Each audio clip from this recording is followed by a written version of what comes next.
Welcome to the Genius Factory. Enjoy the video. You begin by confirming the Bedrock version and Windows build so you know compatibility. Close Minecraft and backup settings, resource packs, and behavior packs to avoid data loss. Once done, switch to an administrator account and enable developer mode on Windows if troubleshooting system overlays.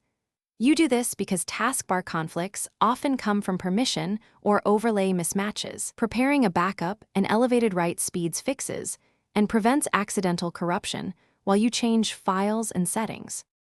You now reset and repair key components. Start with settings right arrow apps, right arrow Minecraft, right arrow advanced options, right arrow reset, which clears corrupted app data while keeping saves. Then repair the Microsoft Store and Xbox identity services from their app pages. Make sure GPU drivers are fully updated because compositor bugs cause taskbar artifacts. Disable overlays, Xbox Game Bar, NVIDIA, AMD, Discord temporarily to isolate interference. Once you've made these changes, you finish by reinstalling Bedrock from the Microsoft Store only if reset didn't help. Preserve your backups.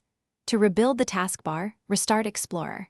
EXE via Task Manager, and if problems persist, create a new Windows user profile to rule out profile corruption. Make sure to inspect Event Viewer and Xbox or Minecraft logs for errors, noting timestamps when the glitch occurs.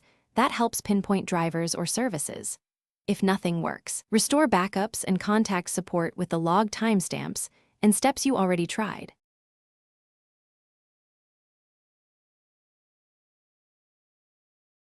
Thanks for watching. If you found this helpful, don't forget to like and subscribe.